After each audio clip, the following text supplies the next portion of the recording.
സ്വല്ലല്ലാഹു അലൈഹി വസല്ലമ തങ്ങളെ പ്രകീർത്തിക്കുക എന്ന് പറയുന്ന സ്വഭാവം അത് കേരളത്തിലെ സുന്നി മൗലവിമാരുണ്ടാക്കിയതൊന്നല്ല. ഈ കേരളത്തിന്റെ ചുറ്റുവട്ടങ്ങളിൽ മാത്രം കാണുന്ന പണിയല്ലത്. ലോകത്തെല്ലായിടങ്ങളിലും കാണാൻ കഴിയും. പ്രവാചകനെ പ്രകീർത്തിക്കുന്ന സദസ്സുകൾ സ്വഹാബത്ത് പ്രകീർത്തിച്ചിട്ടില്ലേ? ഇമാം ബുഖാരിയുടെ സ്വഹീഹുൽ ബുഖാരി മറിച്ചാൽ നമുക്കത് കാണാൻ കഴിയും. നബി സല്ലല്ലാഹു അലൈഹി വസല്ലമ തങ്ങളെ പ്രശംസിച്ച സ്വഹാബിക്ക് റസൂലുള്ള അംഗീകാരം കൊടുത്തിട്ടില്ലേ? തെറ്റാണെങ്കിൽ അല്ലാഹുവിന്റെ റസൂൽ എന്താ പറയേണ്ടത്? നിങ്ങൾ ആലോചിച്ചു നോക്ക്. കഅബ് ബിൻ സുഹൈർ റളിയല്ലാഹു തആല അൻഹു മഹാനായ റസൂലുള്ളാഹി സ്വല്ലല്ലാഹു അലൈഹി വസല്ലമ തങ്ങളെ ധാരാളം മദ്ഹ് ചെയ്ത് അദ്ദേഹം പാടിയിട്ടുണ്ട്. അദ്ദേഹം പാടി പറഞ്ഞു, ഇന്നർ റസൂലല്ല സൈഫിയുസ്തലാഉ ബിഹി മുഹന്നദും മിൻ സുയൂഫില്ലാഹി മസ്ലൂലു. അല്ലാഹുവിന്റെ റസൂലിനെ സംബന്ധിച്ച് ഇങ്ങനെ പാടിയപ്പോ അല്ലാഹുവിന്റെ ഹബീബ് ഇത് കേട്ടപ്പോ എന്തേ മൗലവിമാരെ പറഞ്ഞത്? ഇസ്ലാമിക ചരിത്രത്തിൽ കാണാൻ കഴിയും. ഇമാം ബൈഹഖി റിപ്പോർട്ട് ചെയ്യുന്നു, അശാറ റസൂലുള്ളാഹി സ്വല്ലല്ലാഹു അലൈഹി വസല്ലം ബികുമ്മിഹി ഇലൽ ഖൽഖി ലിയഗ്തു ഫയസ്മഉ മിൻഹു. അകലങ്ങളിൽ നിൽക്കുന്ന സ്വഹാബത്തിനെ മാടി വിളിച്ചിട്ട് അല്ലാഹുവിന്റെ റസൂൽ പറയുന്നത് എന്താ സുഹൃത്തുക്കളെ?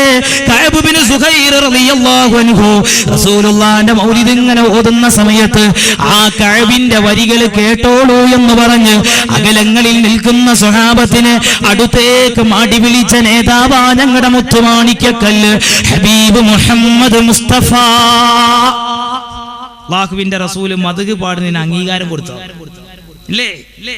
ഈ റസൂലുള്ള ഹിജ്റ പോയപ്പോ മദീനയിലെത്തിയപ്പോ അല്ലാഹുവിന്റെ റസൂലിനെ മദ്ഹ് ചെയ്തിട്ട് ഇങ്ങനെ വരവേറ്റത് എങ്ങനെ? 4ാം ക്ലാസ് പുസ്തകത്തിൽ എന്റെ കയ്യിലുണ്ടാവും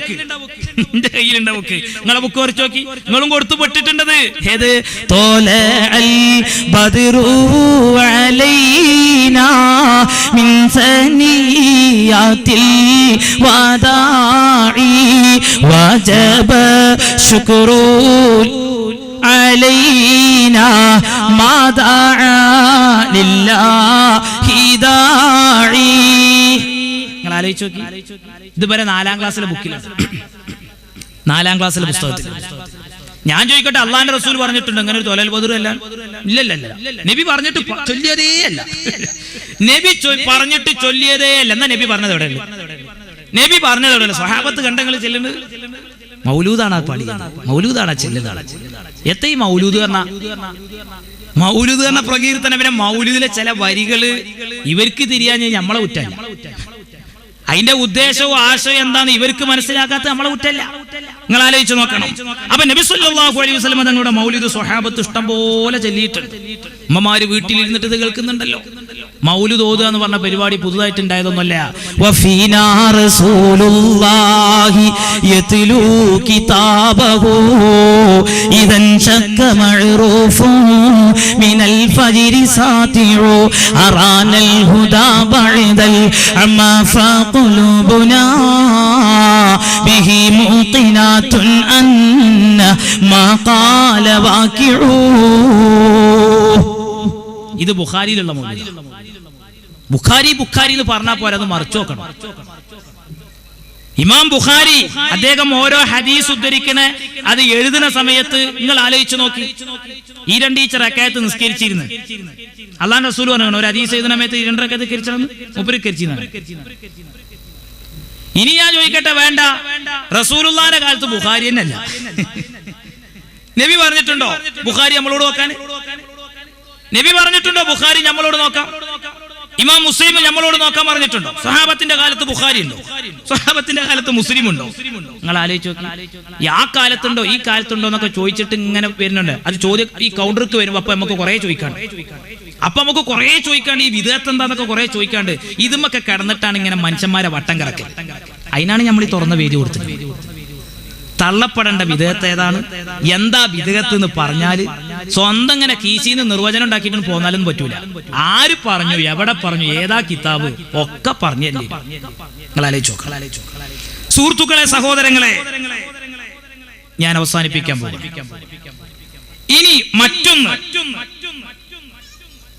പണ്ട് പറഞ്ഞിരുന്ന എന്താ നിങ്ങള്, ഈ മൗലുദ് ഓതുന്ന പരിപാടി അല്ലെങ്കിൽ ഈ പ്രകീർത്തന സദസ്സ്, മീലാദ് പരിപാടി എന്ന് പറഞ്ഞ പരിപാടിയൊന്നും ലോകത്തെവിടെയില്ല, എവിടെയില്ല. കേരളത്തിൽ ഇങ്ങനെ കുറച്ച് ഭാഗത്ത് ഇതായിരുന്നു പണ്ടത്തെ മേറ്റം. പക്ഷെ ഇന്നിപ്പോ ഞാൻ പറഞ്ഞ നാട്ടുകാർ സഹിക്കില്ല.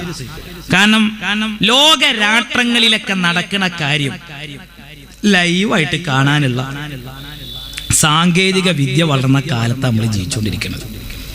അപ്പൊ അതുകൊണ്ട് തന്നെ അതിങ്ങി നടക്കൂല. അപ്പം മാറ്ററൊക്കെ ഒന്ന് മാറ്റി. അതാണ് നേരത്തെ അസ്രഫ് സഖാഫി ചോദിച്ചത്. തമാശ തോന്നുക, ഇമാമിങ്ങൾ ചെയ്തിട്ടുണ്ടോ? 4 ഇമാമിങ്ങൾ എഴുതിയ ലഘുലേഖയിലുണ്ട്. ഏറ്റവും നല്ല രസകരമായ ഒരു വരി എനിക്ക് ഇന്ന് കണ്ടെങ്കില് അത് ഞാൻ വായിച്ചുതരാം. ഇതിന്റെ 5ാമത്തെ ഖണ്ഡിക. 4 മദ്ഹബുകളുടെ ഇമാമുകൾ ലഭിച്ച തെളിവുകളുടെ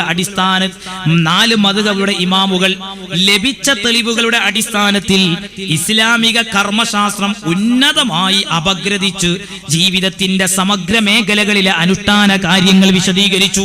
എന്നാ പിന്നെ ഇവര് ആ മദ്ഹബ് സ്വീകരിക്കണ്ടേ? വേണ്ടതൊക്കെ ഒരു എഴുതി വെച്ചിരുന്ന പറഞ്ഞത്. നാം മദ്ഹബ് സ്വീകരിക്കണ്ടേ? പിന്നെ വേറെ മുജ്തഹിദിന്റെ കുപ്പായിട്ട് വേറെ ഖുർആനും ഹദീസും ഗവേഷണം ചെയ്യാൻ പോകേണ്ട ആവശ്യമുണ്ടോ? നോക്കി, നിങ്ങള് നബിദിനത്തെ തള്ളാൻ വേണ്ടി വരി എഴുതി നോക്കിയതാ. പക്ഷെ പെടലുണ്ടെങ്കിൽ ഇതാ കുഞ്ഞിരായും കൊടുക്കുന്നു പറയും നാട്ടിലൊക്കെ. ഇങ്ങനെ എത്ര പെടല അതിൽ പെട്ടുകണ അറിയുന്നത്. അത് ആതാ സമയത്ത് ഇങ്ങനെ എടുക്കാൻ ഫുള്ള് പെടല. അതങ്ങനെ ഉണ്ടാവുള്ളൂ. ഒരു നുണ സമർത്ഥിക്കാൻ ഒരു കാര്യം സമർത്ഥിക്കാൻ വേണ്ടി നുണ കൊണ്ട് സ്ഥാപിക്കാൻ ശ്രമിക്കുമ്പോൾ ഒരുപാട് നുണകൾ പറയേണ്ടി. അപ്പൊ പലതിലും ചെന്ന് ചാടിക്കൊണ്ടേയിരിക്കും. ഈ വസ്തുത നമ്മൾ മനസ്സിലാക്കണം. ഇനി അടുത്തത് ഞാൻ പറയാൻ പോകുന്നത്, നമ്മൾ ഈ നബിദിനം എന്നാണ് പറയൽ, നബിദിനാഘോഷം. ഇവര് കണ്ടുപിടിച്ചിരിക്കുന്നു. ഇതാരാ മുതല്? ഭയങ്കര ബുദ്ധിജീവികളാണ്. ഈ ബുദ്ധിജീവികൾ കണ്ടുപിടിച്ചിരിക്കുന്നത് നബിദിനം എന്നുള്ള പ്രയോഗം തെറ്റാണ്. നബിദിനം എന്നുള്ള പ്രയോഗം തെറ്റാ, അങ്ങനെ പ്രയോഗിക്കാൻ പാടില്ല. ഞാൻ വിചാരിച്ചു എന്താ ഈ പറയുന്നത്. അപ്പോ മഹാൻ പറയണെന്താ അറിയോ? മഹാൻ പറയണത് നബി ദിനെന്ന് പറയണെങ്കി നബിന്റെ ദിനാകണ്ടേ. നബി ആയതെപ്പോഴാ? 40ാമത്തെ വയസ്സിലാണ്. അപ്പൊ 40ാമത്തെ വയസ്സിലാണ് മുഹമ്മദ് സ്വല്ലല്ലാഹു അലൈഹി വസല്ലം നബി ആയിട്ടുള്ളത്. അപ്പൊ എങ്ങനെ നബി ജനിച്ച ദിവസത്തിന് നമ്മൾ നബിദിനെന്ന് പറയാ? ബാപ്പാന്റെ ബർത്ത്ഡേ എന്ന് സാധാരണ പറയലില്ല. പാപ്പ ഇങ്ങനെ ജനിച്ചു വീണപ്പോ തന്നെ ബാപ്പയായിരുന്നു. 25ാമത്തെ വയസ്സിലാണ് കല്യാണം കഴിച്ചത്. 1-2 കൊല്ലം കഴിഞ്ഞിട്ടാ കുട്ടികളുണ്ടായത്. എന്താ അതൊക്കെ വലിയ തലന്നെ. എന്നിട്ട് ഇയാള് പറയാണ് അതുമല്ല രസം, നബിദിനം എന്നുള്ള പ്രയോഗം തെറ്റാണ്. പിന്നെ എന്താ പറയേണ്ട അറിയങ്ങള്? മുഹമ്മദിന്റെ ദിനം എന്നാ പറയേണ്ടത്. അതാണ് വലിയ തമാശ. എന്നാ മുഹമ്മദിന്റെ ദിനം എങ്ങനെ പറയാ? മുഹമ്മദ് എന്ന് പേരുന്നത് എപ്പോഴാ? മുഹമ്മദ് എന്ന് പേരിട്ടത് പ്രസവിച്ച് വീണ ഉടനെ തന്നെ മുഹമ്മദ് എന്ന് വിളിച്ചിട്ടില്ല. 7ാം ദിവസത്തിലാണ് ഉണ്ടായത്. അങ്ങനെയാണെങ്കിൽ ഈ ദിനം പറയുമ്പോ ഇനി എന്താ പറയാ? ശൂന്യ ദിനം എന്ന് പറയേണ്ടി. ഇതൊക്കെ ഇപ്പൊ വലിയ കണ്ടുപിടുത്തം. കേട്ടോളിങ്ങള്, അത് നബി ജനിച്ച ദിനം. ആ ജനിച്ചതും റബീഉൽ അവ്വലിനല്ല, റമദാനിലാണ്. മുഹമ്മദ് നബിയായത് റമദാനിലാണ്. അല്ലേ? ആർക്കാ അതിലെതിരെ അഭിപ്രായം? പിന്നെ റസൂൽ ജനിച്ച ദിനം, അതാണ് മുഹമ്മദിന്റെ ദിനം. മുഹമ്മദ് ജനിച്ച ദിനം, അവിടെ നബി ഇല്ല, റസൂലില്ല. നബി ജനിച്ചപ്പോ റസൂലല്ല, അത് ഈസാ നബിയാണ്. അത് ഖുർആൻ വേർതിരിച്ചു പറഞ്ഞു. ഞാൻ ജനിച്ചപ്പോ തന്നെ നബിയാണെന്ന് ഈസാ നബി പറഞ്ഞു. ഞാൻ ജനിച്ചപ്പോ നബിയാന്ന് മുഹമ്മദ് നബി സല്ലല്ലാഹു അലൈഹി വസല്ലം പറഞ്ഞിട്ടില്ല. 40ാമത്തെ വയസ്സിലെ നബിയായത്, ഇറാഖുവയിൽ വെച്ച നബിയായത്, നുബുവത്ത് കിട്ടിയപ്പോ നബിയായത്, അത് ലൈലത്തുൽ ഖദറിന്റെ രാത്രിയിലാണ്. അല്ലേ? എല്ലാവർക്കും അറിയാവുന്ന വസ്തുതയാണ്. അല്ലേ? അപ്പൊ നബിദിനം എന്ന് പറയുന്ന വാചകം തന്നെ തെറ്റാണ്. എന്താ അതിനൊക്കെ പറയാ? ഇതാണിപ്പം മഹാത്മാക്കളെ ഇവരെ പറയുന്നതാ നമ്മൾ ദീനായിട്ട് കേട്ടിടക്കണ്ട. എങ്ങനെ ഉണ്ടാവും? സ്വർഗത്തേക്ക് നമ്മളെ വിളിക്കണോരാ വിവരം കണ്ടങ്ങള്. ഷാഫി ഇമാമിനെ വിട്ടിട്ട് നമ്മൾ സ്വീകരിക്കേണ്ട മഹാനത് എങ്ങനെയുണ്ട്? മുഹമ്മദിന്റെ ദിനെന്ന് വേണമെങ്കിൽ പറയാം. അതെങ്ങനെ പറയാം? ഞാൻ കേട്ടു നിൽക്കുന്ന മുജാഹിദ് പ്രസ്ഥാനത്തിൽ പെട്ടുപോയവർ, സാധാരണക്കാർ, അവർ സാധുക്കളാണ്. നേതാക്കന്മാര് പറയുന്നതാ ശരിയെന്ന് വിചാരിച്ച് പെട്ടതാ. നിങ്ങൾ നിഷ്പക്ഷമായിട്ട് ഇന്ന് ഉറങ്ങുന്നേരം ചിന്തിച്ചു നോക്കൂ. അല്ല, അതൊക്കെ ആ പറഞ്ഞത് പോയത്തം തന്നെ അല്ലേ? എന്ത് പൊട്ടത്തരം നമ്മളെ നേതാവ് പറഞ്ഞു. നിങ്ങൾക്ക് എന്ത് തോന്നും? തീർച്ചയായിട്ടും തോന്നും. എന്നിട്ട് നിങ്ങൾ തോന്നണില്ലെങ്കിൽ അതിന്റെ കുറ്റല്ല. ഇങ്ങനൊക്കെ നിങ്ങളെ നേതാക്കന്മാർ ഈ അബദ്ധം പറഞ്ഞിട്ടും ഒരു കാര്യം തെറ്റാണെന്ന് സമർത്ഥിക്കാൻ പെടുന്ന പാട് കണ്ടങ്ങൾ. ആ പ്രയോഗം തെറ്റാണെന്ന് വരുത്താൻ വെച്ച ശ്രമമാണ്. ഇനി തീർന്നില്ല. ഇതിൽ തന്നെ ഞാൻ ഇത് ആധാരമാക്കിയിട്ടാണെന്ന് ചില കാര്യങ്ങൾ പറയുന്നത്. അതുകൊണ്ടാണ് ഇതിലായിട്ട് ഇങ്ങനെ തന്നെ വരുന്നത്. കാരണം ഇത് ഒരുപാട് ആൾക്കാർ ഇന്ന് എന്നോട് പറഞ്ഞു ഇതിൽ അങ്ങനെ ഉണ്ട് ഇങ്ങനെ ഉണ്ട്, എന്താ ശരി. അപ്പൊ മൊത്തത്തിൽ ഇതാണ് പറഞ്ഞത്, വിഷയം തീർന്നല്ലോ. അപ്പൊ നിങ്ങൾ ആലോചിച്ചു ഇനി അടുത്ത എന്താ ഇതിൽ പറയുന്നത്? നബി സല്ലല്ലാഹു അലൈഹി വസല്ലം ജനിച്ചത് റബീഉൽ അവ്വൽ 12 ആണെന്നുള്ളതിന് തെളിവ് പ്രത്യേകിച്ചൊന്നുമില്ല. ഇല്ല. അതേ സമയത്ത് മരിച്ചതെന്നാന്നുള്ളതിന് എല്ലാ തെളിവുണ്ട്. ഒരു തെളിവില്ലാതെയാണ് ഈ സുന്നികൾ എന്ത് ചെയ്യുന്നത്? റബീഉൽ അവ്വൽ 12 നബിയുടെ ജന്മദിനമായിട്ട് കൊണ്ടാടുന്നത്. നബി ജനിച്ചത് റബീഉൽ അവ്വൽ 12 ഒരു തെളിവില്ല എന്നാണ് അയാൾ പറയുന്നത്. കേട്ടോളെ, മുഹമ്മദ് നബി സല്ലല്ലാഹു അലൈഹി വസല്ലം റബീഉൽ അവ്വൽ 12 ജനിച്ചത് എന്ന് എഴുന്നേറ്റ് നിന്ന് പറയാൻ ധൈര്യമുള്ള ആരുണ്ട് ഈ സദസ്സിൽ? റസൂലുള്ളാഹി സ്വല്ലല്ലാഹു അലൈഹി റബീഉൽ അവ്വൽ 12 ജനിച്ചത് എന്നതിന് യാതൊരു തെളിവുമില്ല. പക്ഷേ മരിച്ചതെന്നാണെന്നതിന് എല്ലാ തെളിവും. ജനിച്ചതെന്നാണ് എന്നതിന് 12ലധികം 20ഓളം അഭിപ്രായം എന്നാ പറയുന്നത്. 20ഓളം അഭിപ്രായങ്ങളാണ് പ്രവാചക തിരുമേനി ജനിച്ച ദിവസത്തെ കുറിച്ചുള്ളത്. അന്ന് തന്നെയാണോ അല്ലേ എന്ന് വ്യത്യസ്തം. എന്നാൽ മരിച്ചത് റബീഉൽ അവ്വൽ 12 തിങ്കളാഴ്ചയാണെന്നുള്ളതിൽ മുസ്ലിം ലോകത്താർക്കും എതിരഭിപ്രായമില്ല.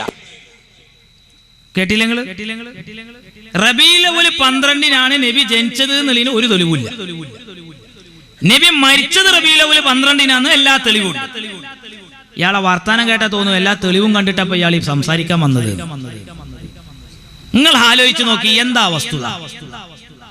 ഒരു കാര്യം സത്യമാണ്, താരീഖിൽ അഭിപ്രായ വ്യത്യാസങ്ങൾ ഉണ്ടാകാം.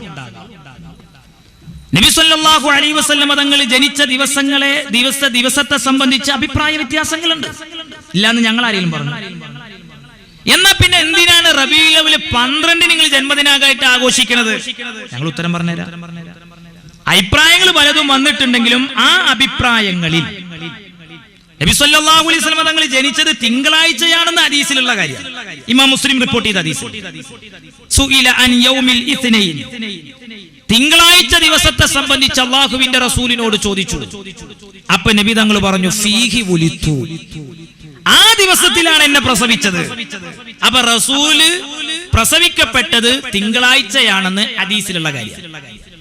എന്നാ ആ തിങ്കൾ റബീഉൽ അവ്വലിലെ തിങ്കളായിരുന്നു എന്നുള്ളത് എവിടെയുള്ളത്?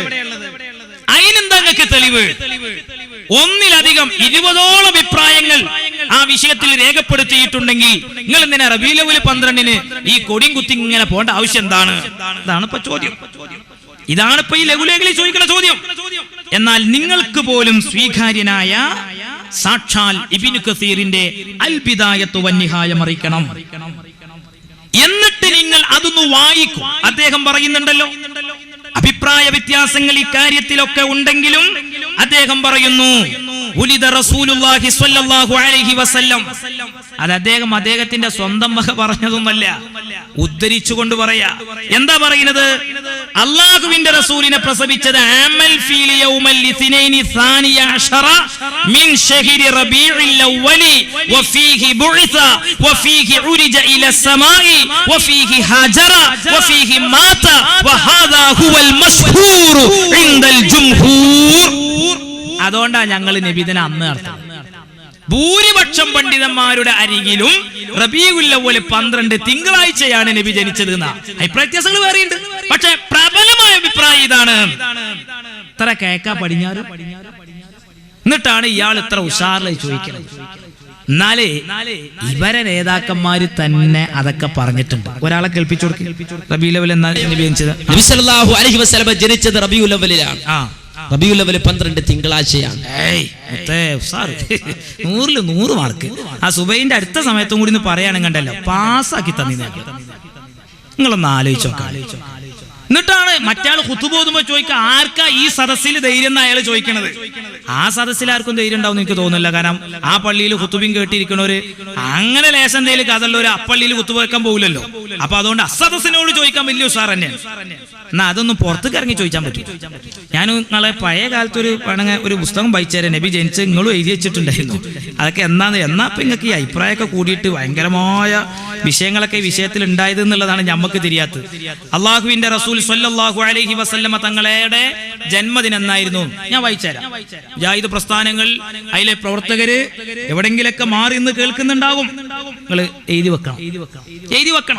1950. എത്ര? 1950. അൽമനാർ. ഏത് അൽമനാർ? മാസം ഏതാ? ഡിസംബർ. ഏതാ തീയതി? 20-ാം തീയതി. അൽമനാർ. ഇന്നും ആ പത്രം ഇറങ്ങുന്നുണ്ടല്ലോ. ആ അൽമനാർ എന്നാ ജനിച്ചത് എന്ന് കേട്ടോളൂ നിങ്ങൾ. ഇപ്പോഴാണ് നിങ്ങൾക്ക് ഈ അഭിപ്രായ വ്യത്യാസമൊക്കെ കുറെ വന്നത്. എന്നാ കേട്ടോളൂ, ഈ അൽമനാറിൽ സഹോദരങ്ങളെ, ലോകാനുഗ്രഹിയായ മുഹമ്മദ് നബിയുടെ ജന്മദിനമായ ഈ റബീഉൽ അവ്വൽ 12-ന് ഉദയഗിരി മുതൽ അസ്തമനഗിരി വരെ മുസ്ലിമീങ്ങൾ ആഹ്ലാദം കൊള്ളുന്നു. നിങ്ങൾ ആലോചിച്ച് നോക്കി, ഏതായി വായിക്കണത് നിങ്ങൾ? സുന്നത്തല്ല, ഇത് സിറാജല്ല, ഇത് സുന്നി വോയിസ് അല്ല, കുട്ടികളെ കുസുമം ബാലമാസികല്ല ഞാൻ വായിക്കണേ, മുജാഹിദിന്റെ പത്രം വായിക്കണേ. പക്ഷെ കൊല്ലം കുറച്ച് മുമ്പുള്ളതാണ്. ഇവരങ്ങനെയല്ല, പണ്ടത്തൊന്നും ഇപ്പൊ പറയില്ല. അതങ്ങനെയാണ്. ഇക്കൊല്ലുള്ളത് അടുത്തൊല്ലം പറയില്ല. അതാണ് ആദർശം. എന്തെങ്ങനെ ഇടക്കിടക്ക് മാറുന്നത്? ഇസ്ലാമിന്റെ ആദർശം എങ്ങനെ മാറാൻ പറ്റൂ? ഓരോരുത്തർ ഉറച്ചിക്കണ്ടേ? നിങ്ങൾ എഴുതിയതാണ് റബീഉൽ അവ്വൽ 12-ന് ഉദയഗിരി മുതൽ അസ്തമനഗിരി വരെ. അതിന്റെ അറബിയാണെന്ത്? മഗ്രിബ്, മശ്രിഖ് മുതൽ മഗ്രിബ് വരെ. അതിന്റെ മലയാളം കൊടുത്തതാണ്. മുസ്ലിമീങ്ങൾ ആഹ്ലാദം കൊള്ളുന്നു, അത് സ്വാഭാവികമാണ്. റബീഉൽ അവ്വൽ 12-ന് മുസ്ലിങ്ങൾ ആഹ്ലാദം കൊള്ളും, അത് സ്വാഭാവികമാണ്. ഏത്? ഇർഷാദ് മുർഷിദ് എന്നല്ല. അതിനെ കുറിച്ച് ഇപ്പൊ നിങ്ങൾ പലതും പറയും. അതൊന്നും ഇപ്പൊ എനിക്ക് ഇവിടെ വിശദീകരിക്കാൻ സമയമല്ല. ദാ അൽമനാറില് നിങ്ങൾ ആലോചിച്ച് നോക്കി. എന്നിട്ടാണ് മൂപ്പര് പറഞ്ഞത്, ഒരു തെളിവില്ല, നബി മരിച്ചതെന്നാന്നുള്ളതിന് എല്ലാ തെളിവുമുണ്ട്. ഇനി ഞാൻ സുദീർഘമായി സംസാരിക്കുന്നില്ല. ഉമ്മമാര് ഈ ശബ്ദം കേൾക്കുന്നുണ്ട്. കൊല്ലങ്ങളായി അവര് വീട്ടിലിരുന്നിട്ട് മാല ചൊല്ലിയിട്ടുണ്ട്, മൗലിദ് ചൊല്ലിയിട്ടുണ്ട്. ഈ മാലും മൗലിദും ചൊല്ലിയതിന്റെ പേരിൽ ഉമ്മ പരലോകം നഷ്ടപ്പെട്ട, ഇസ്ലാമിൽ നിന്ന് പുറത്തുപോയ, അങ്ങേയറ്റം ജീവിതം നഷ്ടപ്പെട്ടു പോയവരാണെന്ന് പറയുമ്പോൾ ഞങ്ങളുടെ വല്യപ്പമാരെ, ഞങ്ങളുടെ വല്യമ്മമാരെ മാലയും മൗലിദും ചൊല്ലിയതിന്റെ പേരിൽ ഞങ്ങൾക്ക് ഇസ്ലാമിക ഗ്രൗണ്ടിൽ നിന്ന് പുറത്താക്കാൻ പ്രയാസങ്ങളുണ്ട്. അതുകൊണ്ട് അത് തീർത്തു തരാനുള്ള ഒരു തുറന്ന അവസരമാണ് ഞങ്ങൾ നൽകുന്നത്. നിങ്ങൾക്ക് ചോദിക്കാം. ഈ ലഘുലേഖയിലുണ്ടല്ലോ, ചോദ്യത്തിൽ വരുമെന്ന് ഞാൻ പ്രതീക്ഷിക്കുകയാണ്. നബിന്റെ അടിമയാണ് എന്ന് പറയുന്നില്ലേ? നമ്മൾ നബിന്റെ അടിമയാണോ? നിങ്ങൾ വരൂ, ചോദിക്കാം. അബദിന്റെ അർത്ഥം എന്താണ്? ആ ഉദ്ദേശം എന്താണ്? നിങ്ങൾക്ക് ചോദിക്കാം. ചോദിക്കാനുള്ള അവസരം നിങ്ങൾ ഉപയോഗിക്കണം. എന്നിട്ട് അതിനെ നിങ്ങൾക്ക് വിചാരണ ചെയ്യാം. നബാത്തി ഖുതുബയിൽ എവിടെയും നബിദിനാഘോഷത്തെ പരാമർശമില്ല. അതുകൊണ്ട് നബിദിനം അനിസ്ലാമികം. ഇങ്ങനെയാണോ വാദം? നിങ്ങൾക്ക് വരാം. 4 ഖലീഫമാരും നബിദിനം പ്രത്യേകം ആഘോഷിച്ചില്ല, അതുകൊണ്ട് നബിദിനം അനിസ്ലാമികം. ഇതാണോ നിങ്ങളുടെ വാദം? നിങ്ങൾക്ക് വരാം.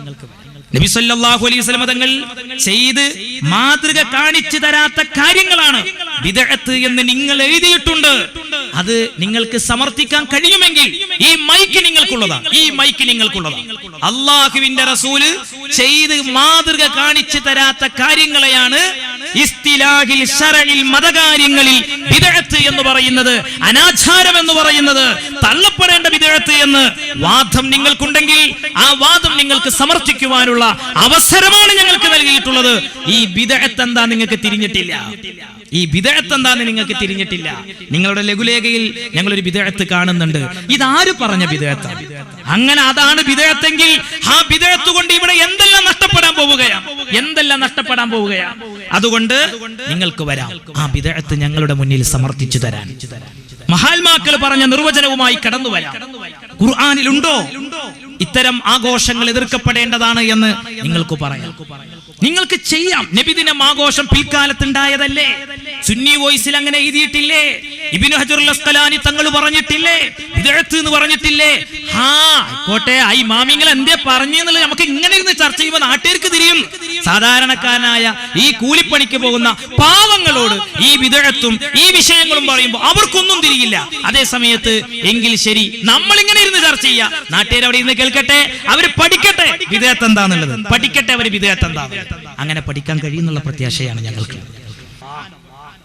മുജാഹിദ് ബാലുശ്ശേരി എന്ന് പറഞ്ഞൊരു മൗലവി, ഞാൻ അതും കൂടി ഇട്ടിട്ട് ആണ് നിർത്തി തരട്ടോ. മുജാഹിദ് ബാലുശ്ശേരി എന്ന് പറഞ്ഞൊരു മൗലവി, അയാള് പിന്നെ ആ നേതാവിന്റെ നേതൃത്വത്തിലൊക്കെ ഉള്ള ഒരു പാർട്ടി ഔദ്യോഗിക മുജാഹിദിന് പോകുന്നത് ഇങ്ങനെ സംഘടനാപരമായ തർക്കം കൊണ്ടൊന്നല്ല, ആശയപരമായ തർക്കങ്ങളേനല്ല. അതൊക്കെ നമുക്ക് ചോദ്യത്തിൽ വേണമെങ്കിൽ വരാം. അങ്ങനെ എന്ത് ചെയ്തു? ഇയാള് പറയാണ്, അനസ് മൗലവി എന്ന് പറഞ്ഞ മൗലവി ഉണ്ട്, അയാള് ഔദ്യോഗിക മുജാഹിദിന്റെ നേതാവാണ്. അപ്പൊ അയാള് പറയാണ്, അയാളോട് പറയാം മുജാഹിദ് മൗലവി, ഈ മുജാഹിദ് ബാലുശ്ശേരി എന്ന് പറഞ്ഞ ഈ സാധു പറയാ, അനസേ ഇജ്ജ് പരലോകത്തേക്ക് വരൂട്ടോ, ഇജ്ജ് വരൂട്ടോ, ഞങ്ങളെ പേരിൽ ഇജ്ജ് കളവ് പറയുന്നില്ലേ? അപ്പൊ അതിട്ടിട്ട് അൻസ് മൗലവി പറയാ, ആ വരുവാടാ, എന്താ പേടി, ഇജ്ജ് ഇവിടെ വരാൻ തയ്യാറുണ്ടോ? ഇങ്ങനൊക്കെ പറഞ്ഞിട്ട് ഇതൊന്നുമല്ല ഞാനത് കാണിക്കാൻ, എനിക്ക് അതൊന്നുമല്ല കാണിക്കാം, അതെന്തോട്ടെ അവര് തമ്മിൽ പല സ്റ്റണ്ടുകളുണ്ട്, അതൊന്നും എനിക്ക് വിഷയമല്ല. ഇന്ന് ഏറ്റവും അതിൽ ചിന്തിപ്പിച്ച ഒരു കാര്യം എന്താ അറിയോ? ഇവിടെ എവിടെ ഒരു സ്ഥലം പറയുന്നത്, അതൊക്കെ ഇങ്ങനെ കേൾക്കുമ്പോ തിരിയുന്നത്, ഒരു ഉമ്മാമ ഉണ്ട്, 90 വയസ്സറ്റ കഴിഞ്ഞിരിക്കണം ഉമ്മാമ. ആ ഉമ്മാമന്റെ അടുത്തേക്ക് ഇവര് പോയത്ര. അപ്പോ ഉമ്മാമ പറഞ്ഞു, ഹുസൈൻ സലഫിന്റെ പരലോകം എന്നുള്ള CD കേട്ടിട്ട് ഞാൻ കുറെ കരഞ്ഞിട്ടുണ്ട്. പക്ഷെ ഇന്ന് ഞാൻ കരയുന്നത് എന്തിനാ? നിങ്ങള് അയാളെ പരലോകം ആലോചിച്ചിട്ടാ കരയുന്നത്. ഇവനെ നിങ്ങൾ തിരിച്ചറിയണം.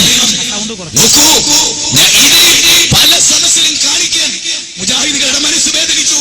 അനസേ, നിന്നേക്കാൾ കൂടുതൽ തൗഹീദ് പറഞ്ഞവരാണ് ഞങ്ങൾ. ആ ഞങ്ങളെ കുറിച്ച് അനസേ ആളുകൾക്കിടയിൽ നീ തെറ്റിദ്ധരിപ്പിച്ചത് വരുവനസേ ആ പരലോകത്ത് അത് വരുക തന്നെ ചെയ്യും. മോനെ ഒരു സംശയം വിളിക്കേണ്ട കാര്യമൊന്നുമില്ല, വരൂടാ പരലോകത്തേക്ക്. ശരി, ഇത് പരലോകത്തേക്ക് വിളിച്ചില്ല, വിളിച്ചാലും നമ്മളൊക്കെ അവിടെ വരണം. ദുനിയാവിലൊന്ന് വരാവോ എന്റെ മുന്നിലേക്ക്?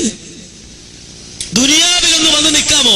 ഈ തളിപ്പറമ്പിൽ വന്ന് നിൽക്കാമോ മുജാഹിദേ? നിനക്ക് ഇതുപോലൊരു സ്റ്റേജിൽ വന്ന് നിൽക്കാമോ? നിന്റെ ഈ അസുഖം ഞാൻ തീർത്തു തരാം, ഈ വാദം ഞാൻ തെളിയിച്ചു തരാം. ഇവിടെ വന്ന് നിൽക്കോ?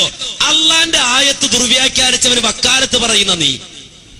അതുപോലെ തന്നെ നബിയുടെ മുഅ്ജിസത്തല്ല എന്ന് എഴുതി വെച്ച പത്രം, ആ പത്രമടക്കം ഏറ്റിക്കൊണ്ട് പ്രസംഗിക്കാൻ പോകുന്ന നീ. ഇവിടെ ഈ വാദമില്ല എന്ന് പൊതുജനങ്ങളോട് കളവ് പറയുന്ന നീ ദുനിയാവിലൊന്നും വന്ന് നിൽക്കാമോ?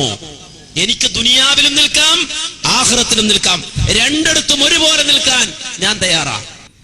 ഇൻഷാ അല്ലാ. അപ്പൊ ഏതായിരുന്നാലും നമുക്ക് ചിരിക്കാം ഇവരവസ്ഥ ഓർത്തിട്ട്. കാരണം ഈ സമുദായത്തെ ഇങ്ങനെ ആവശ്യമില്ലാത്ത ശിർക്കും കുഫറും ഇങ്ങനെ ആരോപിച്ച് കുട്ടികൾ ഇങ്ങനെ പൊട്ടുചുട്ട് കളിച്ചിന കളിയായിരുന്നു നിങ്ങൾക്ക് ഉണ്ടായിരുന്നത്. ഇപ്പൊ നിങ്ങൾ അങ്ങനെ പറയും. ഇൻഷാ അല്ലാ അതിൻ്റെയൊക്കെ ആ വലിയ കെട്ടഴിക്കാൻ നിൽക്കുകയാണെങ്കിൽ, അതൊക്കെ വേണ്ടി വരികയാണെങ്കിൽ ഇൻഷാ അല്ലാ നമുക്ക് അങ്ങനെ തുടരാം. നമുക്ക് അങ്ങനെ ജനങ്ങളെ പഠിപ്പിക്കാം. അങ്ങനെ ജനങ്ങൾ പഠിക്കട്ടെ, കാര്യങ്ങളൊക്കെ പഠിക്കട്ടെ. ജിന്നും ശൈത്താനും കുട്ടിച്ചാത്തനും എല്ലാം പഠിച്ചോട്ടെ ജനങ്ങള്. ഇൻഷാ അല്ലാ അതൊക്കെ നമുക്ക് സൗഹൃദപരമായിട്ട് അങ്ങനെ ചർച്ച ചെയ്ത് മുന്നോട്ട് കൊണ്ടുപോകാം. ഇപ്പോൾ നമ്മൾ ഈ വേദി ഒരുക്കിയിട്ടുള്ളത് സംശയ നിവാരണത്തിനുള്ള ഒരു തുറന്ന അവസരം സൃഷ്ടിച്ചുകൊണ്ടാണ്. ഇത്രയും വളരെ ഒരു കാര്യം കൂടെ ഞാൻ പറയാം. ഇപ്പൊ മുജാഹിദീങ്ങൾ ഒരു തുറന്ന വേദി എന്നൊക്കെ പറയാറുണ്ട്. അവിടെയൊക്കെ കാണുന്ന അനുഭവങ്ങൾ എന്താ അറിയങ്ങള്? ചിലപ്പം കഴിഞ്ഞാൽ മൈക്ക് മതി അയാൾ കൊടുക്കണ്ട, അങ്ങോട്ട് മാറ്റാൻ പറയും. കൂടുതൽ ഉപചോദ്യങ്ങൾ ഉണ്ടാവില്ല. ഇവിടെ അങ്ങനെയില്ല. ചോദ്യം പ്രസക്താണ്. നിങ്ങൾക്ക് ഖുർആനായിട്ട് വരാം, ബുഖാരി മുസ്ലിം കൊണ്ട് കൊടുന്നോളി. അല്ലെങ്കിൽ ഇവിടെ ഉണ്ട്, ഇനിയിപ്പോ നിങ്ങൾ കുറച്ച് കിതാബല്ലേ ഇവിടെ എത്തിയിട്ടുള്ളൂ, നിങ്ങൾക്ക് കിതാബ് കുറവാ തോന്നണ്ട. ഏലംകുളസ്ഥാൻ നിങ്ങൾക്ക് അറിയുകയാണെങ്കിൽ കിതാബിന്റെ കുറവ് നിങ്ങൾക്ക് പറയില്ല. അപ്പൊ അതുകൊണ്ട് നിങ്ങൾ ചോദിച്ചതിന് പേജ് നമ്പറിന്റെ കുറവുള്ളത് അതടക്കം നിങ്ങൾക്ക് തരും. അപ്പൊ അതിനൊന്നും നിങ്ങൾ ബേജാറുണ്ട് വരാതിരിക്കാൻ നിങ്ങൾ വരും. എന്നിട്ട് നിങ്ങൾ ചോദിക്കും, ദയവ് ചെയ്ത് നിങ്ങൾ ചോദിക്കും. ഈ സമുദായത്തിനിടയിൽ ആവശ്യമില്ലാത്ത തർക്കങ്ങൾ എടുക്കരുത്. നമ്മൾ ദയവ് ചെയ്ത് ചോദിക്കുക. ജമാഅത്തെ ഇസ്ലാമിക്കാർക്ക് വേണമെങ്കിൽ അവർക്ക് വരാം, ആർക്കും വരാം. തബ്ലീഗ് ജമാഅത്തേർക്കുവാണെങ്കിൽ അവരും വന്ന് ചോദിച്ചോട്ടെ. നിങ്ങൾ ആലോചിച്ച് നോക്കി, ജമാഅത്തെ ഇസ്ലാമിക്കാരൊക്കെ ചെയ്യുന്ന തട്ടിപ്പുകൾ ഞാൻ ഒറ്റ ഉദാഹരണം വേണമെങ്കിൽ പറഞ്ഞുതരാം. ഈ മൗലിദ് ഇപ്പതാ അലി ഉസ്താദും വരൊക്കെ ഇവിടെ വേദിയിലുണ്ട്. ഇതിൽ നിങ്ങൾ ആലോചിച്ച് നോക്കുക, നമ്മളെ മൗലിദില് തെറ്റുണ്ട് എന്ന് ഇവർ പറഞ്ഞിങ്ങനെ നടക്കും. യുവാക്കൾ തെറ്റിദ്ധരിച്ചു പോകരുത്. നമ്മളെ മൗലിദിൽ എവിടെ തെറ്റുള്ളത് എന്നുള്ളത് അത് ഇൻഷാ അല്ലാഹ് അവർക്ക് ചോദിക്കുകയാണെങ്കിൽ അത് അതിന്റെ ഉത്തരം കിട്ടും. അതാണ് ഞാൻ പറഞ്ഞത്.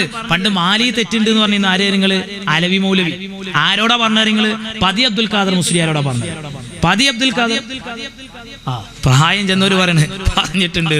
ഞാനത് ചരിത്രം വായിച്ചൊക്കെ അറിവ് എന്റെ അടുത്തുള്ളത്. പതി ഉസ്താദിനോട് പറഞ്ഞു നിങ്ങളെ മാലി തെറ്റുണ്ടാകും. ഏത് മാലിയിൽ വെച്ചു? കാളി മുഹമ്മദ് എഴുതിയ മാലിയിൽ ഇത്തന്നെ തെറ്റുണ്ട്, ഖുർആൻ എതിരുണ്ട്. അങ്ങനെ ചർച്ച നടന്നു. മുയ്യദ്ദീൻ മാല എവിടെ? നിങ്ങൾ കൊണ്ടോട്ടി നെടിയിരിപ്പിൽ, മലപ്പുറം ജില്ലയിലെ സ്ഥലം. അപ്പൊ ഈ മൗലവി ഇങ്ങനെ ഓരോ വരി ഇങ്ങനെ പാടിയിട്ട് വരില്ലേ, ഇവർക്ക് ഇങ്ങനെ സ്വന്തം അർത്ഥം ഉണ്ടാക്കുന്ന പണി ഉണ്ടാവില്ലേ? ഇപ്പൊ ഈ മൊയ്തീൻ മാലിയിലുണ്ട്, ആവണ്ണം അല്ലാ പടച്ചവൻ താൻ തന്നെ എന്നല്ലാ വിളിച്ചോവർ. അതിനൊക്കെ ഇവര് കൊടുക്കുന്ന അർത്ഥം എന്താ? ഇവര് കൊടുക്കുന്ന വ്യാഖ്യാനം എന്താ? അള്ളാഹു തആല ഔദുൽ കൗസർ കാണാൻ പോയതാത്ര. അങ്ങനെ ഔദുൽ കൗസർ കാണാൻ പോയപ്പോ അപ്പൊ ഈ ഔദുൽ കൗസർ ഉണ്ടാക്കിയ പടച്ചോനല്ല, കഥ ഈ ചോദ്യമല്ലല്ലോ, ഇവര് പറയുന്നത് നമ്മൾ കേൾക്കല്ല, എന്ത് ചെയ്യാ. അങ്ങനെ ഈ ഔദുൽ കൗസറിന്റെ ചുറ്റുവട്ടത്തു കൂടി പടച്ചോൻ ഇങ്ങനെ നടക്കുകയാണ്. നടക്കണീന്റെ ഇടയിൽ അബദ്ധത്തിൽ പടച്ചോൻ വീണു എന്നാ ഇവര് പറയുന്നത്. ഇവരെ പടച്ചോന് വികാനൊന്നും പണിയില്ലേ, കാരണം ഇവര് പ്രതിഷ്ഠിക്കണ പടച്ചോനൊക്കെ പാടെ കേൾക്കുകയാണെങ്കിൽ എന്ത് തോന്നിയാസം കളിക്കാലോ. അങ്ങനെ ഈ ഔദുൽ കൗസറിൽ മുങ്ങിത്താകുക പടച്ചോൻ. എന്ത് ചെയ്യും? മരിക്കാൻ പറ്റുമോ? മരിച്ചാൽ ലോകം കഴിഞ്ഞില്ലേ. അപ്പൊ ഇങ്ങനെ ഔദുൽ കൗസറിന്റെ ബക്കത്ത് കൂടി ഉണ്ട് മൊയ്തീശേക്ക് വരില്ലേ. അപ്പം വിളിച്ചു യാ ഔസുലാളും. ആ അർത്ഥം വ്യാഖ്യാനൊക്കെ ആയിട്ടുണ്ട് വരി. ഇതൊക്കെയാണ് മാല. അപ്പൊ എന്ന രീതിയിൽ പതി ഉസ്താദിനോട് ഇങ്ങനെ കാര്യമായിട്ട് ചോദിക്കുക. ഓരോ വരികൾ ഇങ്ങനെ ചോദിച്ചിട്ട് എന്തൊക്കെയാ ചോദിക്കുന്നത്? ആകാശത്തും മേലും ഭൂമിക്ക് താഴെയും അവരെ കൊടി നീളം മത്തിരയുള്ളവർ. ഇതേതാ കൊടി? ഇതേതാ കൊടി? ഇതിന്റെ ശീലേതാ? ഒക്കണ ഇയാളെ സംശയം പോണ പോക്ക്. പതി ഉസ്താദിന് മനസ്സിലായി ഇയാൾ പമ്പര വിഡ്ഢിയാന്നുള്ളത്. ഒരു വിവരമില്ലാന്ന് പതി ഉസ്താദ് എടുത്തേക്ക് പറഞ്ഞു. അപ്പൊ ഇയാൾക്ക് നല്ല ഉഷാറുണ്ട്. ഹബില് പറഞ്ഞ എന്താ അർത്ഥം എന്ന് ചോദിച്ചു. ഹബില് പറഞ്ഞ കയറ് എന്നാ. അപ്പൊ എല്ലാരും കൂടി അള്ളാന്റെ കയറിൽ ഇങ്ങനെ മുറുകെ പിടിക്കാന്നല്ലോ. അതിന്റെ ഉദ്ദേശം അള്ളാന്റെ ദീനിൽ നിങ്ങൾ ഒറ്റക്കെട്ടായി നിൽക്കണം എന്നാണല്ലോ. ഹബിൽ എന്ന് പറഞ്ഞ കയറുന്നല്ലേ. ആ കയറ് എന്നാണ്. പതി ഉസ്താദ് പറഞ്ഞു ഈ കയറ് കിട്ടുന്ന പീടിയിൽ തന്നെ മൊയ്തീമാലിലെ കൊടിയും കിട്ടുന്ന. അപ്പളാ മൗലവിക്ക് തിരിഞ്ഞത് ഖുർആനിലെ കയറ് മാതിരിയാ മാലീത്തെ കൊടി എന്നുള്ളത്. ഈ കൊടി എന്ന പ്രശസ്തി അർത്ഥമുള്ളൂടെ. ഇതാണ് നമ്മളെ മാല പോസ്റ്റ്മോർട്ടം ചെയ്യാൻ പറ്റുന്നത്. നിങ്ങൾ ആലോചിച്ച് നോക്കണം. തുഞ്ചത്തെഴുത്തച്ഛന്റെ ആധ്യാത്മിക രാമായണ രചിക്കുന്നതിന് 5 കൊല്ലം മുമ്പ് വെളിച്ചം കണ്ട അറബ് മലയാള സാഹിത്യത്തിലെ പ്രഥമ കൃതിയാ മുഹ്യിദ്ദീൻമാല എന്ന് പറയുന്നത്. ആ മുഹ്യിദ്ദീൻമാല ഈ നാടിന് സമർപ്പിച്ച സംഭാവനകൾ ചെറുതാണോ? അതിന് സാഹിത്യവാസന വേണ്ടേ? വായിക്കണ്ടേ? എന്തെങ്കിലും ഒന്ന് പഠിക്കണ്ടേ? മാലകളും മാലപ്പാട്ടുകളും സമൂഹത്തിൽ അർപ്പിച്ച സംഭാവനകൾ ചെറുതാണോ? ഖസീദത്തുൽ ബുർദയെ നിങ്ങൾ വിമർശിക്കാറില്ലേ? അൾജീരിയൻ മുസ്ലിമീങ്ങൾ ഫ്രഞ്ചുകാരോട് യുദ്ധം ചെയ്യുമ്പോൾ അവരുടെ പതാകയിൽ ഉണ്ടായിരുന്നത് ഖസീദത്തുൽ ബുർദയുടെ വരികളാണ് ചരിത്രത്തിലില്ലേ? 1896 മഞ്ചേരിയിലെ കാർഷിക കലാപത്തിൽ 94 മുസ്ലിമീങ്ങൾ മരിച്ചു കിടക്കുമ്പോ 60 പേര് മാറോട് ചേർത്ത് പിടിച്ച പുസ്തകം മഹാകവി മോയിൻകുട്ടി വൈദ്യരുടെ ബദരീങ്ങളെ കുറിച്ചുള്ള ചരിത്ര ഭാഗങ്ങളായിരുന്നു എന്നുള്ളത് നിങ്ങൾ ആലോചിച്ച് നോക്കണം. കേരളത്തിന്റെ ചരിത്രം പറയുന്നില്ലേ? എവിടേതൊക്കെ മൂല്യരെ? അന്നത്തെ ഡെപ്യൂട്ടി കളക്ടറായ ജി ഗോപാലൻ നായർ അദ്ദേഹത്തിന്റെ മലബാർ റിബല്യൻ എഴുതി വെച്ചിട്ടുണ്ട്. ഇതെന്താ? ഇവർ ഒന്നൊട്ടും വായിച്ചില്ല, പഠിച്ചതൊന്നിട്ടും മറക്കൂല. ആ പായ പാട്ടും പാടി എങ്ങനെ നടക്കും? ഇതെന്നെന്താ? അതുകൊണ്ട് ഇതൊക്കെ ഒന്ന് പഠിക്കാം, വായിക്കാം. മാലയിൽ എന്താ? മാലപ്പാട്ടിന്റെ ഉദ്ദേശം എന്താ? ഈ കാര്യങ്ങളൊക്കെ ഒന്ന് പഠിക്കാം. അത് പഠിക്കാനുള്ള മുസ്ലിം സമുദായത്തിൽ ഇതിന്റെ ഇന്ന് മുസ്ലിം സമുദായം ഒറ്റക്കെട്ടായി നിൽക്കേണ്ട കാര്യമാണ്. അതാണ് ഖുർആൻ പറഞ്ഞ നിർത്തുകയാണ്. വഅ്തസിമു ബിഹബ്ലില്ലാഹി ജമീഅ. ഒറ്റക്കെട്ടായി നമ്മൾ നിൽക്കണം. ആ ഐക്യം ഒന്നിച്ച് ബിരിയാണി കഴിക്കലല്ല. അങ്ങനെയുണ്ട് ചിലവർക്കൊരു തോന്നൽ. ആ ഐക്യമല്ല വേണ്ടത്. ഒന്നിച്ച് ബിരിയാണി കഴിക്കുക, ഒന്നിച്ചൊരു ചിഹ്നത്ത് പോയിട്ട് വോട്ട് ചെയ്യുക, അതൊന്നുമല്ല ഐക്യം എന്ന് പറഞ്ഞാൽ. അതൊക്കെ എന്തു ആയിക്കോട്ടെ, അതല്ല ഐക്യം. ഐക്യം ആദർശപരമായിരിക്കണം. ആദർശപരമായി മുസ്ലിമീങ്ങൾക്ക് ഐക്യപ്പെടാൻ 5 പോയിന്റുകളുണ്ട്. നമ്മുടെ ഇലാഹൊന്ന്. നമ്മുടെ ഇലാഹ് ഒന്ന്. അമേരിക്കക്കാരന്റെ ഇന്ത്യക്കാരന്റെ ഒക്കെ മുസ്ലിങ്ങളെ ഇലാഹൊന്നല്ലേ? ചോദ്യം ചെയ്യപ്പെടാത്തൊരു നേതാവേ മുസ്ലിമീങ്ങൾക്കുള്ളൂ, ഹബീബ് മുഹമ്മദ് മുസ്തഫ സല്ലല്ലാഹു അലൈഹി വസല്ലം. നമ്മുടെ വേദഗ്രന്ഥം ഒന്ന്, വിശുദ്ധ ഖുർആൻ. നമ്മൾ ആരാധിക്കുമ്പോൾ, നമ്മൾ നിസ്കരിക്കുമ്പോൾ നാം തിരിയുന്ന കേന്ദ്രം ഒന്ന്, വിശുദ്ധ കഅബ. ഇസ്ലാമിന്റെ ആരാധനയുടെ ആഗോള ഭാഷയൊന്ന് അറബ് ഭാഷ. ഈ പോയിന്റിൽ മുസ്ലിമീങ്ങൾക്ക് ഐക്യപ്പെടാൻ സാധിക്കണം. ആ ഐക്യത്തിലുള്ള ആഹ്വാനമാണ് ഈ ആദർശ സമ്മേളനം. നമ്മൾ ഒരിക്കലും ഛിന്ന ഭിന്നമാക്കേണ്ടവരല്ല. അതുകൊണ്ട് പ്രിയപ്പെട്ടവരെ അവസാനിപ്പിക്കാൻ മാല മൗലിദിലെ തിരിമറികൾ ഞാൻ പറഞ്ഞത് ഈ പ്രബോധനം. ജമാഅത്തെ ഇസ്ലാമിക്കാര് ഓലിപ്പോ AP ഉസ്താദിന്റെ പ്രസ്താവന കട്ടുമുറിച്ച പെരുക്കത്ത എല്ലാം വരെ സ്വഭാവം എങ്ങനെയെന്ന് മനസ്സിലാക്കിയാൽ മതി. മനാമിൽ ഉസ്താദ് പറഞ്ഞു എന്നാണത് ഗുജറാത്ത് കലാപം ഞാൻ അറിയില്ല, പച്ച നോണയും പറയേറ്റ ഉസ്താദ് അങ്ങനെ പറഞ്ഞിട്ടേ ഇല്ല. ഇവര് ഇതും അതിന്റെ അപ്പുറം പറയും. നിങ്ങൾ നോക്കി, 1988 പ്രബോധനാണ് എന്റെ കയ്യിൽ കാണുന്നത്. ഇതില് സുന്നികളും സുന്നത്ത് ജമാഅത്തും ഇതിൽ കണ്ടങ്ങള് മൗലുദില് എന്റെ സദസ്സിൽ നിങ്ങൾ ഇന്ന് തന്നെ പൊരി പോയിട്ട് മൗലിത്താബ് എടുത്തോക്കണ്ടോ? ഈ മൗലവിമാര് പ്രബോധനത്തിൽ എഴുതിയ ഇങ്ങനെ ഒരു വരി മൗലിത്താബിൽ ഉണ്ടാക്കിക്കോളി. എന്താ പറയുന്നത്?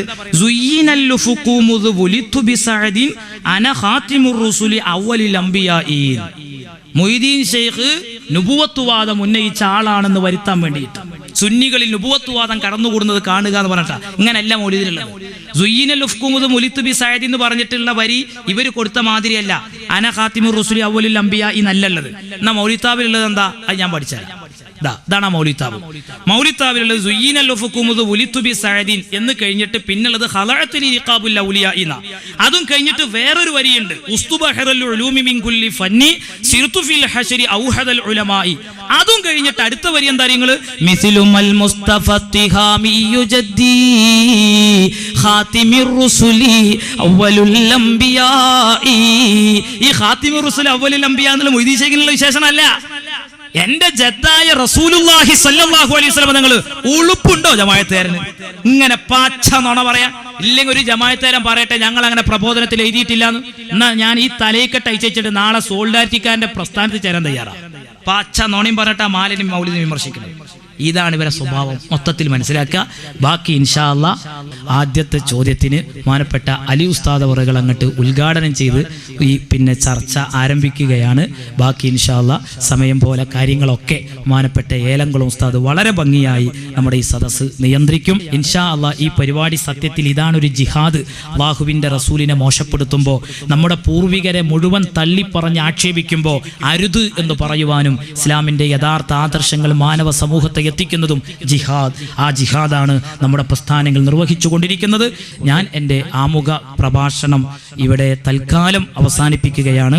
മറ്റ് വിഷയങ്ങളിലേക്ക് വേദി ഒഴിഞ്ഞുകൊടുത്തുകൊണ്ട് ഞാൻ അവസാനിപ്പിക്കുന്നു. അസ്സലാമു അലൈക്കും വറഹ്മത്തുള്ളാഹി. അസ്സലാമു അലൈക്കും വറഹ്മത്തുള്ളാഹി തആല വബറകാതുഹു. അഭിവന്ദരായ അലി ഉസ്താദ്, പാലക്കാട് ജില്ലാ സംയുക്ത ഖാദി, കേന്ദ്ര മുഷാവറ അംഗവും ഒരുപാട് കാലം വിദേശ രാഷ്ട്രങ്ങളിൽ ദറസ് നടത്തി ജീവിതം നയിച്ച മഹൽ വ്യക്തിത്വമാണ്. ആ തണൽ ഒരുപാട് കാലം ആസ്വദിക്കാൻ അള്ളാഹു നമുക്കൊക്കെ ഭാഗ്യം നൽകി അനുഗ്രഹിക്കുമാറാകട്ടെ. അഭിവന്ദരായ ഉസ്താദ് ആദ്യ ചോദ്യത്തിന് മറുപടി നൽകി ഈ സംശയ നിവാരണത്തിൻ്റെ വേദി ആരംഭം കുറിക്കുകയാണ്. നാമൊക്കെ മൗലിദിൽ അബ്ദുക്കൽ മിസ്കീനു യർജു എന്ന് തുടങ്ങുന്ന വരി നാമൊക്കെ മൗലിദിൽ ഓതുന്നുണ്ട്. നാമൊക്കെ അള്ളാഹുവിൻ്റെ അടിമകളാണ്. ആ നിലക്ക് മൗലിദിൽ ഈ വരി ഓതുന്നത് തൗഹീദിന് വിരുദ്ധമാണ് എന്ന് പുത്തനാശയക്കാർ പ്രചരിപ്പിക്കുന്നതിൽ കഴമ്പില്ലേ എന്നാണ് ചോദ്യം. അതിനഭിമന്യരായ ഉസ്താദ് മറുപടി പറഞ്ഞ് സംശയ നിവാരണത്തിന് വേദിയുടെ ആരംഭം കുറിക്കുന്നു. അബ്ദുക്കൽ മിസ്കീനു യർജു എന്ന് നാമൊക്കെ മൗലിദിൽ പതിവായി നാമൊക്കെ ചൊല്ലുന്നു. അത് നാമൊക്കെ അള്ളാഹുവിൻ്റെ അടിമകളായിട്ട് പോലും ഈ വരി തൗഹീദിന് വിരുദ്ധമാണ് എന്ന് പുത്തനാശയക്കാർ പ്രചരിപ്പിക്കുന്നതിൽ കഴമ്പില്ലേ എന്നതാണ് ചോദ്യം. അസ്സലാമു അലൈക്കും വറഹ്മത്തുള്ളാഹി വബറകാതുഹു.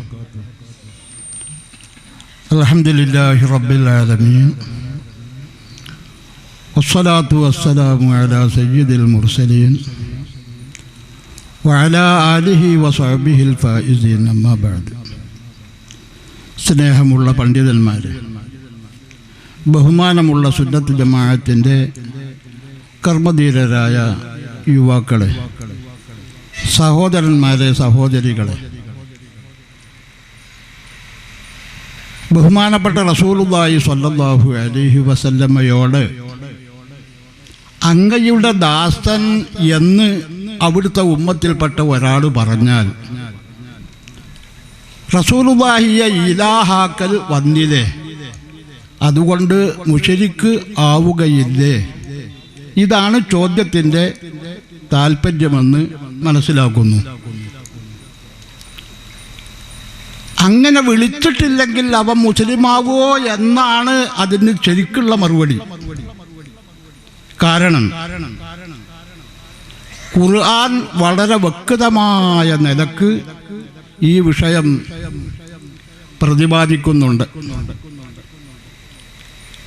നിങ്ങൾക്കെല്ലാം മനസ്സിലാകാൻ വേണ്ടി ആദ്യമായി ഞാൻ പറയാം, ഖുർആനിലെ കുൽ എന്ന വാക്കിന് അർത്ഥം നബിയെ താഴെ പറയുന്നത് നിങ്ങളുടെ വാചകം ആക്കണം എന്നാണ്.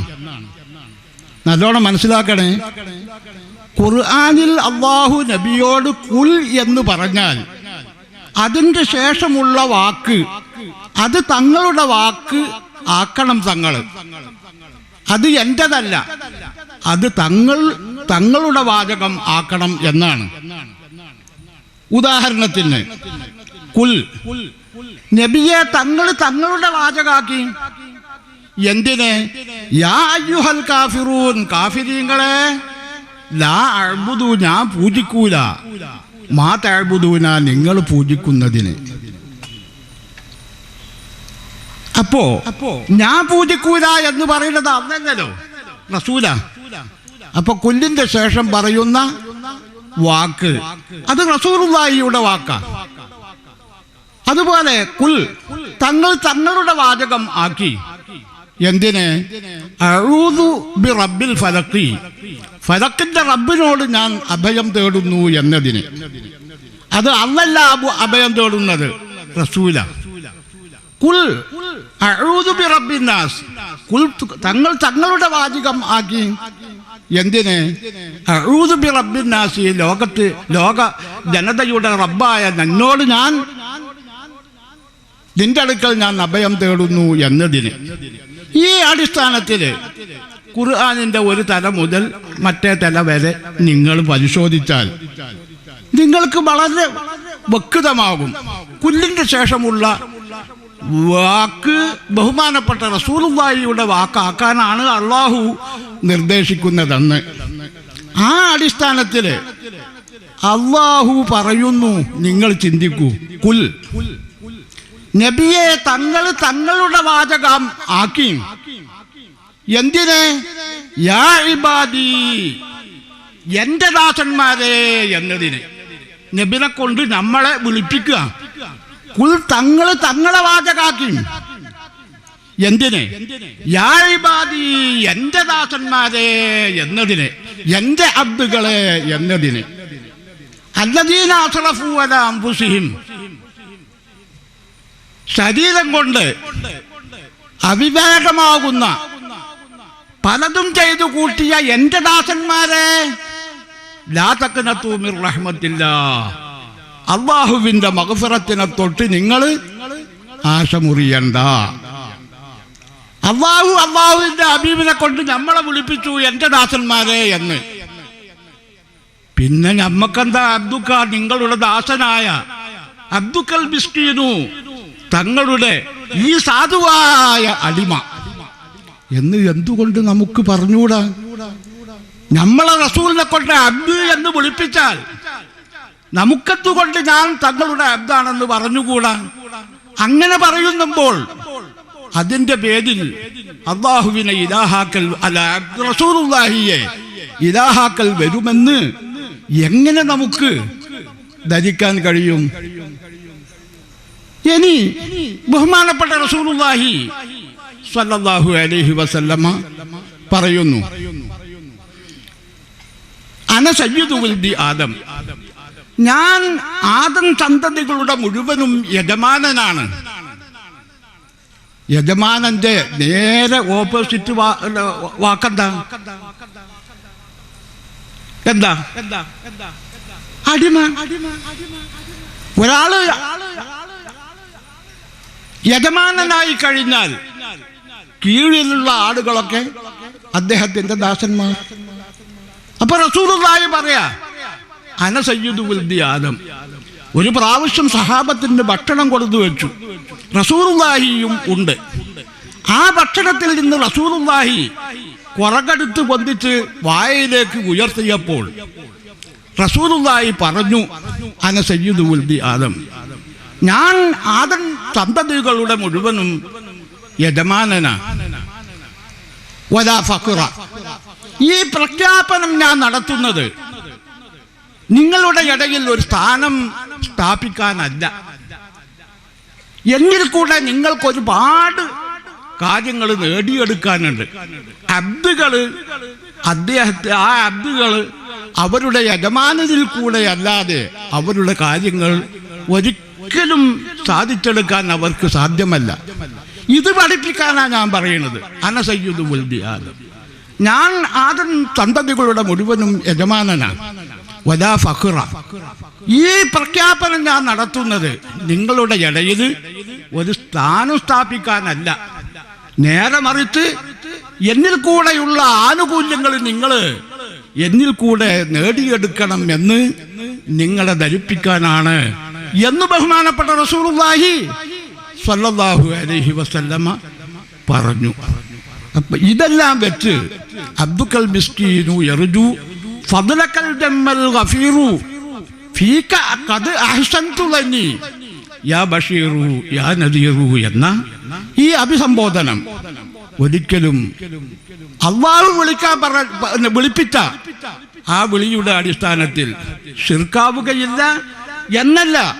ഒരു ദോഷിയായ ആള് ആ വിളിക്കൽ ആ ദോഷിക്ക് നിർബന്ധം ആണ് എന്നാണ് അതുകൊണ്ട് നമ്മെ പഠിപ്പിക്കുന്നത്.